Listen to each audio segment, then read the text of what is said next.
നാട്ടിൽ പോകാതെ വിഷമിച്ചിരിക്കുന്ന പ്രവാസികൾക്ക് വേണ്ടിയിട്ടാണ് ഈ ചക്കപ്പൊഴുക്ക്. അപ്പോൾ നമ്മൾ ലുലുവിലോട്ട് പോവുക. അവിടെ ഫ്രോസൺ സെക്ഷനിൽ ഇതുപോലെ ചക്ക അവൈലബിൾ ആണ്. ഒരു പാക്കറ്റ് ചക്ക നമ്മൾ വാങ്ങിയിട്ട് അത് വെള്ളത്തിൽ നന്നായിട്ട് കഴുകിയെടുക്കുക. പിന്നെ കുറച്ച് മഞ്ഞൾപ്പൊടിയും ഉപ്പും കുറച്ച് വെള്ളവും കൂടി ചേർത്ത് കുക്കറിലൊരു വിസിൽ വരുന്നവരെ വേവിച്ചെടുക്കണം.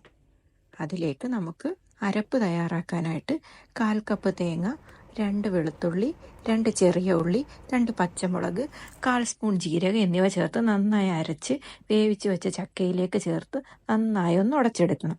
പിന്നെ ഇനി ഒന്നുമില്ല, കടുക് വറുത്ത് നമ്മൾ വേവിച്ച് വെച്ച ചക്ക അതിലേക്കിട്ട് നന്നായിട്ടൊന്ന് മിക്സ് ചെയ്തെടുത്ത് കഴിഞ്ഞാൽ അടിപൊളി ചക്കപ്പുഴുക്ക് റെഡി ആയിട്ടുണ്ട്.